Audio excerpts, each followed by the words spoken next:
Hola, ¿qué tal? Mi nombre es Eva Ruiz de Chávez. Bienvenidos a una edición más del Festival Internacional de Cine Guadalajara en Los Ángeles. La edición 20 toma un nombre nuevo y este año nos llamamos The Guadalajara Film Festival in LA.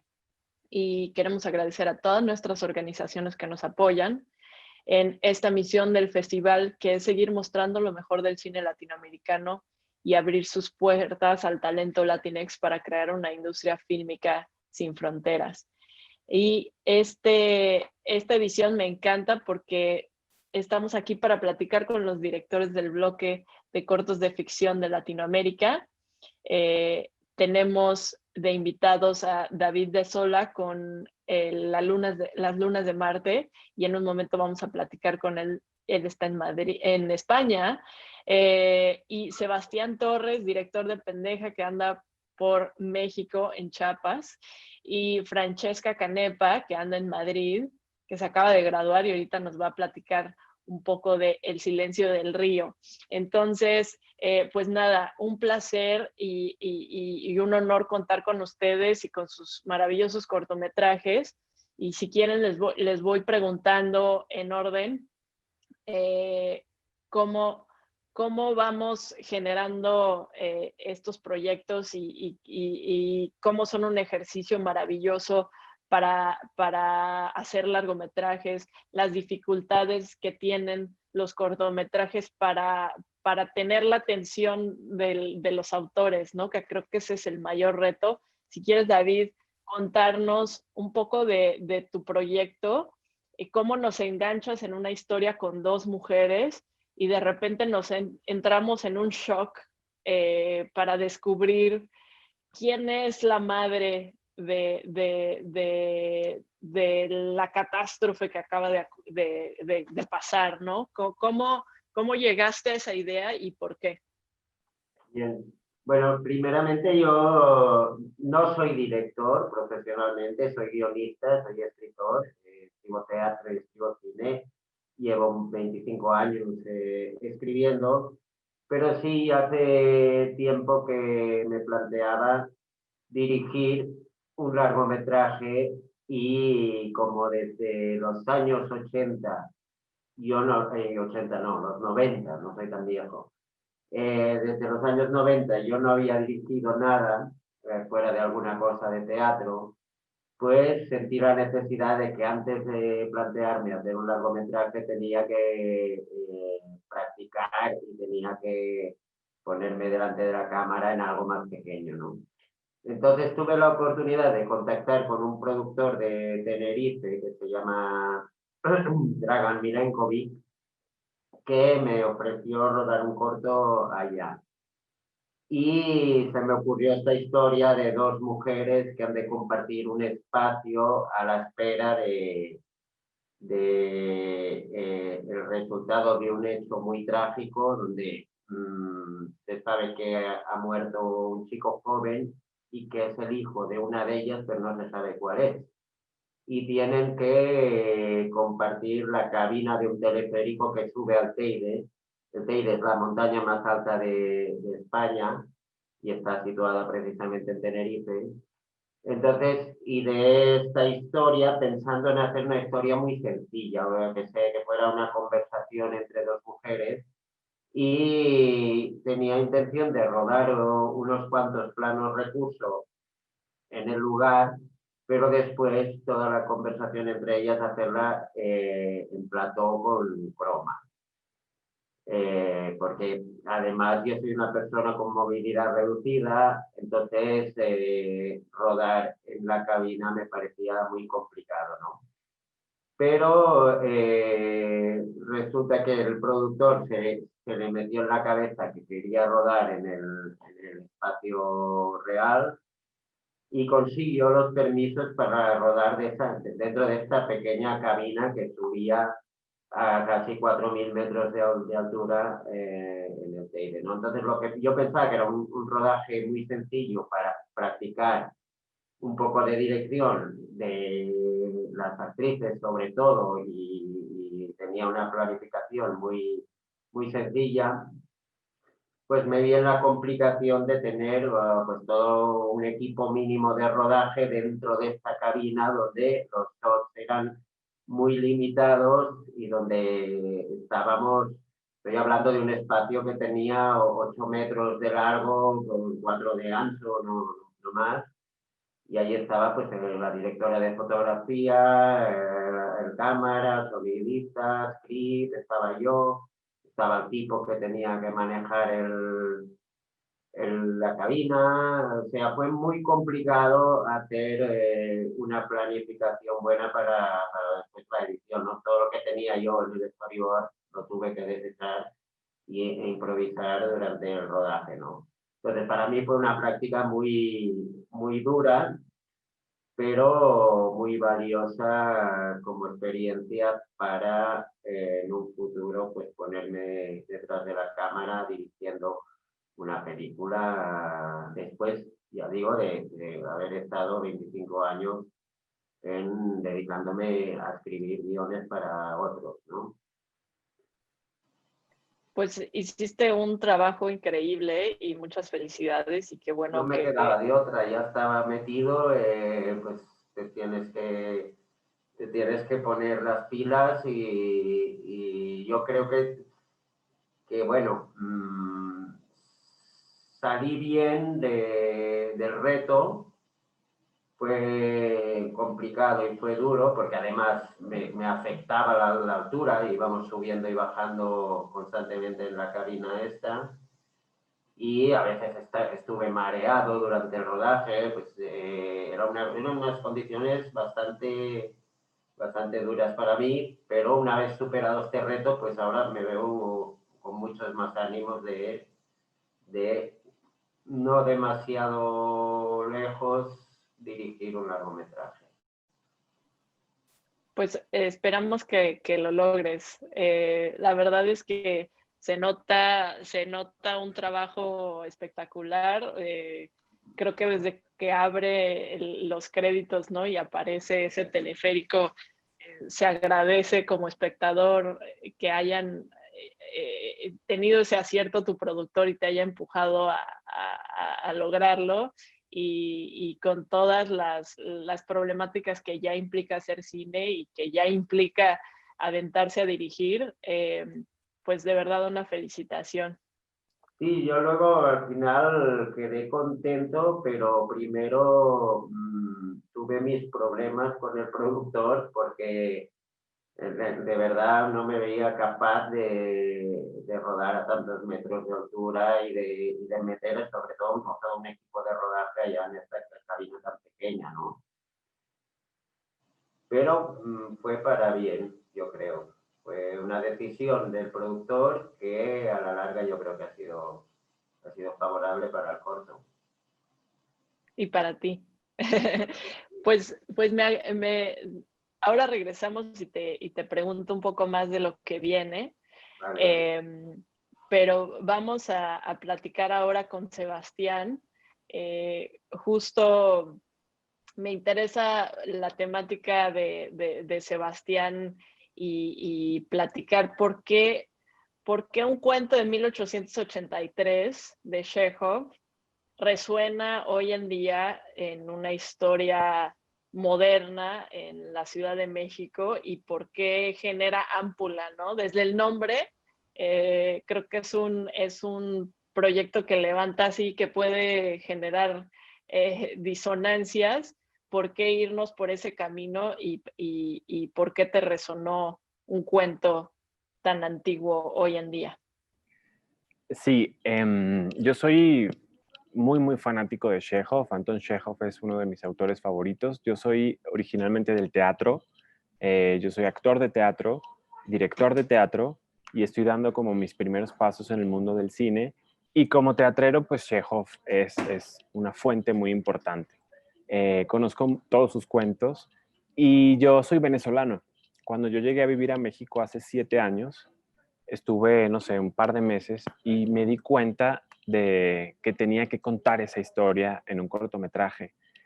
Yo sentía que había una cosa en la sociedad mexicana y en la cultura mexicana que le daba cabida a este cuento, absolutamente. No solo en México, o sea, yo creo que toda Latinoamérica, yo conozco bastante Latinoamérica, esta historia es absolutamente posible, por triste que parezca, es absolutamente posible, pero cuando llegué a México dije, yo voy a hacer este cortometraje acá. Esta historia para mí es muy conmovedora. Yo la había montado en teatro en Venezuela, pero como corto quería hacerla en México. Pendeja, que el cuento original se llama Poquita Cosa, pero para titularla en México, la palabra pendeja me pareció muy acertada, porque es una palabra muy dura en México. En el resto de Latinoamérica no es tan fuerte. En Argentina es niño, por ejemplo, o es niña, o sea, no significa nada, pero sí es muy peyorativo en México. Y yo sabía que ese era el título, porque bueno, es el final del corto y eso le da una fuerza muy grande. Les cuento un poquito la historia, no sé si, bueno, ya la vieron, la acaban de ver, pero es la historia de Pía, una señora joven, pero que vive en una casa muy bien acomodada, con mucho dinero. Contrata a una nana para que cuide de sus hijos y tiene apenas un mes trabajando esta nana, le toca su primer mes de sueldo y aunque debería recibir 7,000 pesos, que fue lo acordado, la señora comienza a hacerle cuentas poco a poco y termina solo pagándole 90 pesos.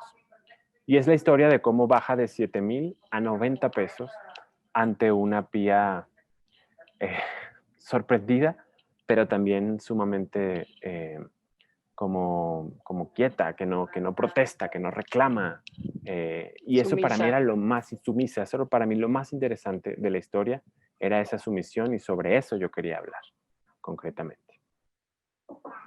Sí, que es algo que vemos, como dices, que no es nada más de México, pero de países latinoamericanos y de dónde viene esa sumisión un poco es un viaje muy breve, ¿no? Pero que a mí al principio sinceramente me descolocó, ¿no? Porque no sabía hacia dónde iba este viaje y me dolía, la verdad.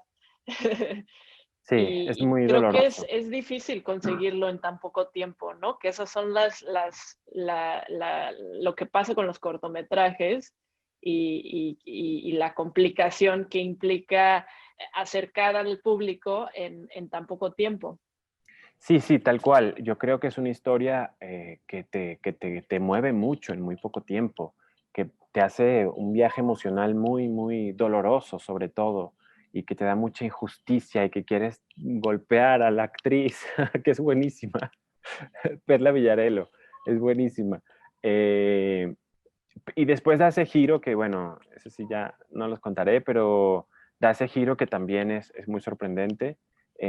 Y yo creo que la magia viene del cuento. En ese sentido, el cuento solo tú lo lees y te da sientes todas esas cosas. Yo hice una adaptación importante en términos de la generación de los personajes, del sexo de los personajes y por supuesto de la época. Y la vigencia que tiene es terrible. O sea, el cuento es de 1883 y sin embargo hoy tiene una vigencia absoluta y la gente se sigue conectando porque siguen pasando este tipo de cosas y lamentablemente seguirán pasando. Claro, y te agradecemos muchísimo este insight y me encanta que tenemos gente que se avienta y se aventura a la cinematografía y que vienen desde diferentes lugares, ¿no? Del teatro, de la escritura, y ponerse detrás de la cámara es una gozada. Y gracias por estos proyectos y les deseo muchísimo éxito en esta continuación y vamos a seguirles preguntando cosas, pero quiero abrirle el micrófono a Francesca, eh, porque pues también ella está en un momento de exploración de su cine, como todos, y aventarse a hacer este proyecto implica un montón de retos. O sea, veo por ahí una selva, amazónica y unos personajes increíbles que no son fáciles de filmar, como nos platicaba David hace un rato del reto de subir y bajar una montaña, pues no me quiero imaginar cuál es el reto de llevar una cámara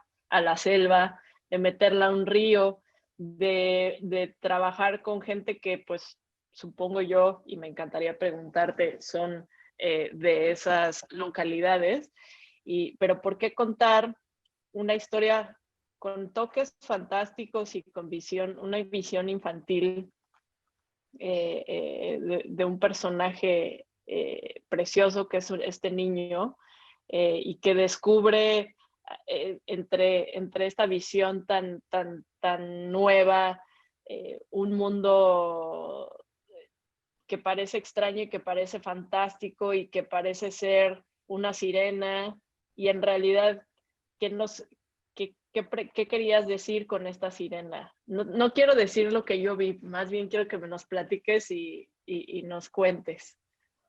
Ha habido un poquito de spoiler, creo. Bueno, esta historia... La gente ya lo vio. Mucho? ¿Se escucha mucho fuera? No. Bueno, en realidad yo quería hablar sobre la identidad. O sea, a mí me interesan contar historias de transición. Entonces, para mí era como un viaje iniciático de un personaje que está intentando descubrirse a sí mismo y empezar a entender su entorno de alguna manera. Entonces, bueno, hablando de la identidad, para mí usar el mito de la sirena y crear toda esta fábula de realismo mágico, era un poco también entrar en la perspectiva de este niño, en cómo él podía percibir esta doble identidad, esta dualidad del padre, y por otro lado construir como una relación mucho más profunda con su papá en una esfera que trasciende lo material. Entonces, para mí era necesario contarlo en este espacio, era como un viaje alegórico y creo que todo el paisaje de la selva nos permitía entrar en todo este universo onírico y simbólico a la vez. Rodar en la selva ha sido una locura, totalmente. Fue un rodaje súper complicado, bueno, a nivel de logística, a nivel de ya humano también, o sea, creo que la gente también ya estaba un poco en caos total de rodar ahí, o sea, los mosquitos, los sapos gigantes, los murciélagos, o sea, todo, ¿no? Y habían estímulos también por todos lados, ¿no? También aparecían monos de la nada, estábamos en pleno rodaje y caían los monos en sí, o sea, sí, o sea, había que adaptarse al espacio, a todo lo que está sucediendo y de alguna manera yo como directora también como reinterpretarlo e integrarlo a la historia, ¿no? Como que el universo me está regalando cosas, ya depende de mí cómo cogerlo y cómo adaptarlo a lo que estoy contando. Entonces, sí, yo creo que este tipo de rodajes, como el corto anterior, Aya, que de hecho ganó en Guadalajara hace un par de años, es como un ensayo de cómo ser más sensible de alguna manera y cómo adaptarse, irse flexible a lo que te está aportando el mundo, no sé, de alguna manera. Entonces... A mí me encantó buscar, yo entiendo que este personaje es un personaje que se acerca a lo trans y al mundo trans, ¿no? Y qué significa esta exploración para este personaje y cómo lo descubre este niño. Y me encanta las sutilezas que tiene el cortometraje en ese sentido. Y me encanta también esta exploración dentro de la selva porque pues, normalmente no estamos acostumbrados a buscar este tipo de historias en esos lugares, ¿no? Y me encanta llegar ahí. ¿Por qué el Amazonas? ¿Por qué ponerlo en ese espacio y no en otro? Pues es que para mí, o sea, yo en verdad pienso en un personaje y lo sitúo en un espacio. Yo siento que los personajes tienen que estar muy conectados en el lugar donde sucede la historia. Entonces, pensé en un espacio como un espacio simbólico, retórico, que estuviera al servicio de la narración de alguna manera.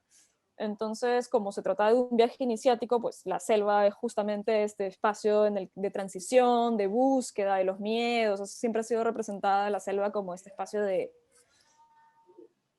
como que hay que atravesar de alguna manera, ¿no? Como que te toca atravesar alguna vez en tu vida esta selva, de confusión, de miedos, de todo.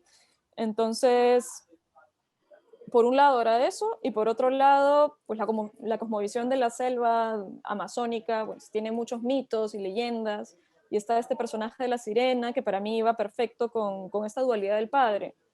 O sea, quise reflejarlo de una forma metafórica también. Entonces, bueno, en la mitología de la selva, las sirenas se llevan a los hombres y los convierten, bueno, los ahogan en realidad. Pero yo quise coger este mito y de alguna forma modernizarlo, entre comillas, y ver cómo al final se llevaba un hombre y el hombre perdía su masculinidad, de alguna manera como que se lo comían y se convertía en una sirena. En realidad eso no está como expresado, pero creo que ya se prestan muchas interpretaciones. Y creo que el corto también es como muy sensorial, tiene bastantes símbolos por ahí, el momento del inicio en que el niño devuelve el pescado al agua. O sea, creo que hay muchos elementos por ahí como para hablar justamente de esta conciliación con el espacio, consigo mismo, con la libertad. Y no sé, yo creo que este contexto era perfecto para justamente intentar como apelar a diferentes capas, ¿no? O sea, está todo el universo material, está todo el universo de lo subterráneo, ¿no? Que viene en uno mismo y que uno mismo a veces no quiere expresar, no quiere estar reflejado en el padre, ¿no? Que está ensimismado, ya no habla, ya no interactúa con el hijo y es porque se siente alienado con la nueva personalidad que ha acogido. Entonces, Pues es precioso, la verdad, este cortometraje. Sé que estás representando a Perú a los Óscares con este cortometraje y una felicitación y increíble y qué maravilloso llegar con un proyecto corto tan lejos. Y es que así es, ¿no? Uno se va aventurando y va caminando y regresando otra vez a David. David, tú también te confrontaste con el espacio, tú también tuviste ahí como que poner a dos mujeres en situación extrema y te pusiste junto con ellas, ¿no? Nos platicabas ahora que quieres seguir explorando. Cuéntanos qué sigue y qué te dejó este cortometraje y ahora qué sigue para ti. Bueno, para mí, bueno, de entrada, el cortometraje, tengo que decir que fue de mucha ayuda, que a las actrices, a las dos yo las conocía, había trabajado con ellas antes y son dos excelentes actrices, ¿no? Entonces, cuando me vienen en esa situación, la verdad es que me lo pusieron muy fácil. Habíamos estado ensayando un poco, pero tampoco habíamos tenido demasiado tiempo para ensayar. Y la verdad que casi no tuve que dirigirlas. Enseguida pillaron el personaje y en ese sentido fue bastante fácil, ¿no? Todo lo complicado que fue rodar en un espacio como ese, pues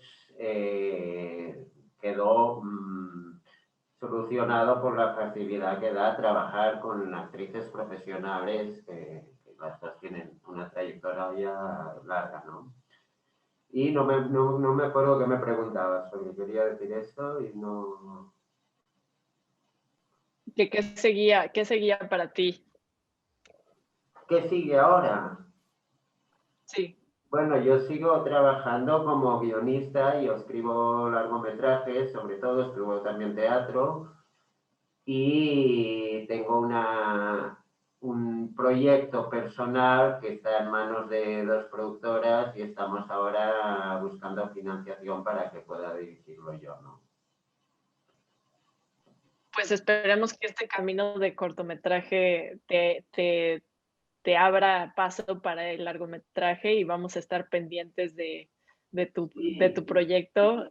Si no, yo seguiré siendo guionista y la más de orgulloso de ser guionista. Yo soy siempre defensor de que hay que descentralizar un poco los roles en el cine. Verdaderamente, un director es la punta de la pirámide de una película, pero yo defiendo mucho la figura del guionista autor, no del guionista por encargo, que también, pero el guionista, autor de una historia, o el productor también de una película, habría que empezar a analizar si también tienen la misma importancia y el mismo mérito que un director. O sea, no tengo ningún interés especial en dirigir más que el que me lleva tantos años de escribir historias para otros, poder alguna vez hacerla como yo la he imaginado cuando yo la he escrito, ¿no? Eso es lo que busco como director, pero en realidad estoy la mar de bien y feliz en mi faceta de guionista, que además últimamente está siendo bastante exitosa. Pues muchísimas felicidades por esa carrera y vamos a estar pendientes de cualquier historia que venga de tu parte y gracias por estar con tu cortometraje. Ahora quiero preguntarle a Sebastián lo mismo, ¿no? ¿Qué pasa en esta exploración del teatro, que sé que estás ahí presentando algo ahora mismo y por eso te vemos en una zona más verde que el resto de nosotros? Pero ¿qué pasa? ¿Sigues en el teatro? ¿Te quieres meter más al cine? ¿Qué va a pasar? El teatro es para siempre, pero el cine también, sin duda. Yo tengo ya también bastante tiempo escribiendo cine, no tanto como David, que es muy reconocido internacionalmente, pero tengo ya 2 largometrajes escritos, vendidos, pero no me he atrevido a dirigir mi ópera prima hasta el año que viene. Este año aproveché la pandemia para estudiar aún más dirección, para filmar un par de cosas más, y escribí un guión que se llama El hombre rana, que conseguí un muy buen productor que lo leyó, se interesó y vamos a levantarlo el año que viene y esa va a ser mi ópera prima en cine, pero el teatro es la esposa y el cine es la amante, así lo veo yo. Me encantó esa frase. Pues buenísimo. Ahora vamos a hacerle la misma pregunta a Francesca. ¿Qué sigue? ¿Qué sigue después de esta nominación a los Oscar? ¿Y qué pasa ahora? ¿Nos vamos a aventar por ese largometraje? Sí, bueno, estoy escribiendo un largo, ¿sí? Y bueno, hablamos nosotras ayer y te comenté que había sido preseleccionada en la residencia de escritura de Cannes. Bueno, no pasé la siguiente etapa, pero bueno, estar ahí ya creo que es un gran paso. Es un largometraje que empecé a escribir en la pandemia, solo empecé a escribir en mayo, entonces creo que todavía tiene bastante trabajo encima, pero ya hay gente interesada, ya por fin he llegado acá al contacto, que creo que, bueno, es el sueño de todos los directores, ¿no? Y bueno, tengo un corto que voy a rodar el próximo año, porque bueno, con este máster que estaba haciendo me gané el proyecto final de máster y qué sé yo, entonces bueno, lo voy a rodar el próximo año, es en África, se llama La Promesa. Y bueno, con todo a largo, que creo que ya toca dar el paso, y bueno, esperando que lleguemos a la nominación, ¿no? Ahorita estamos de candidatos, estamos empezando la campaña, a partir de febrero ya se sabe la shortlist, que pasan los 10, y luego ya veríamos si llegamos a ser nominados, que sería un sueño también, ¿no? O sea, muy inesperado todo, o sea, es como, no sé, muy agradecida con el universo, de verdad. Ha sido todo muy loco este año. Sí, porque sabemos que estás en tu fiesta de graduación y que tomaste un minutito para platicar con nosotros. Y bueno, la pandemia no nos ha permitido estar en persona todos, pero sí nos está permitiendo conectarnos desde distintos lugares y nos deja el don de la omnipresencia. Pero justo me encantaría platicar con un cortometraje más que tenemos en nuestra selección y contamos con nuestro director Martín Aleta, que la verdad me encantó tu cortometraje, Martín, director de La Medallita, y justo fue la ganadora de la selección de corto iberoamericano en el Festival de Guadalajara en México. Y me encantaría, Martín, que nos platicaras por qué contar un proyecto silente en blanco y negro de un personaje que es un boxeador, ¿no? Me parece que vi ahí referencias muy, pues de toda la cinematografía. De repente yo veía un montón de cosas que dije, ay, de esta película, esta película, esta película, y era riquísimo y padrísimo y verlas reinventadas. Y que nos cuentes más sobre la medallita. Hola, ¿qué tal? ¿Cómo están? Bueno, muchas gracias por tus comentarios. Y bueno, ¿por qué? ¿Por qué hacerlo con ese lenguaje? Bueno, fue una experiencia muy linda, la verdad, de hacer la película. Y bueno, cuando apareció la idea de hacer esta historia, por algún motivo, la forma que se nos armaba en la cabeza eh, era muy visual, era muy fantasmagórica. eh, Nos estábamos refiriendo acerca de un episodio que se le atribuye haber vivido a un compositor de tango muy conocido de acá. Es una historia muy extraña, muy,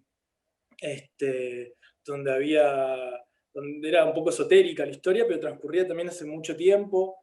Y con toda esa distancia y todo el misterio que también tiene el tango, de algún, se nos armó la película para hacerla con el lenguaje del cine mudo, el cine silente, que bueno, que además a mí me gusta mucho. Y digamos, no se nos armaba de otra manera, nos parecía como que iba a enriquecer el ritmo de la película, que iba a enriquecer el modo en que los actores iban a transmitir esta historia. El cine silente tiene algo como, sí, como fantasmagórico, como expresionista, que, que bueno, nos parecía que iba muy bien con la película y además que nos pareció hermoso el desafío también de hacerlo de ese modo, o sea, a trabajar eh, con, el- con los recursos Donde que está el boxeador en medio del ring y tienes unos momentos súper argentinos en el tango y me pareció bellísimo ese hint al final, ¿no? El personaje cantando este tango. Eh, pero, ¿por qué hacer una exploración así y qué reto implicaba mantener al público? Ya nos platicó de David, Sebastián y Francesca como por qué la decisión de estos micromundos, ¿no? Y tan complicado que es mantener la atención del público, y más en un corto silente. ¿Qué tanto tuviste que recaer en el guión? ¿Qué tanto utilizaste y fue la exploración de los otros elementos de la cinematografía para poder contar esta historia? Eh, bueno, el desafío ya de por sí de hacer algo como cine mudo, de hecho teníamos la idea de hacerlo con fílmico, que al final, bueno, no se pudo, pero como que lo que queríamos hacer era como si fuese una película que hubiese sido encontrada, eh, eh, como si se hubiese encontrado una lata de hace 80 o 90 años y nadie supiera de quién fuera. Entonces ese era un poco el desafío que queríamos, que queríamos lograr. Y bueno, obviamente es otro tipo de forma bueno, dirigir a los actores, eh, eh, ir graduando un poco el nivel de intensidad en las actuaciones. bueno, además me gustaba mucho la situación esa de que se resuelvan pocos planos, que haya una cámara que un plano general que por ahí dé cuenta de muchas situaciones que ocurren en una escena y después ir a los primeros planos, que no haya mucha fragmentación de planos como había en esa época, y para dar cuenta de una situación en una escena. Y bueno, realmente era muy excitante el desafío, era algo que todo el equipo técnico le encantó llevar a cabo. Digamos, como exploré mucho, estudié mucho el cine de Murnau, cine de Stroheim, este cineasta sueco que bueno, es una maravilla. La carreta fantasma es una película que bueno, la estuvimos investigando mucho. Realmente el cine de esa época tiene una expresividad hermosa, enorme. Este, eh, que, que, que bueno, que realmente produce una fantasmagoría, un modo de meterte en la historia. Estos gatos están queriendo llamar la atención. Y, Los veo. Tus por actores ejemplo, principales hay están una atrás. película que se llama El viento, que transcurre en un pueblo donde es una película muda y transcurre en un pueblo donde hay un viento constante todo el tiempo, intensísimo, y realmente uno parece que está escuchando el viento, por más que la película no hay sonido. Realmente el cine silente tiene una vida nada, cinematográfica muy rica. Que está bueno volver ahí también cuando uno lo desee, porque es impresionante también. A mí me gusta mucho. Pues te agradecemos que hayas compartido con nosotros todos estos referentes obvios del expresionismo alemán y europeo y que supiste compilar y hacer una creación propia y también muy argentina y desde otro lugar muy latinoamericano. Y una felicitación a todo tu equipo y rapidísimo, cuéntanos qué sigue para ti y qué pasa después de este cortometraje. Bueno, sigue un poco circulando el corto. Está nominado a los Cóndor de Plata, que es un premio, uno de los premios más importantes que se da al cine acá, mejor cortometraje. Y bueno, después también tengo la idea de hacer otra película. Bueno, esta vez tengo ahí las latas, así que por ahí nos sacamos las ganas de hacer una próxima película en fílmico, por ahí también con este mismo lenguaje.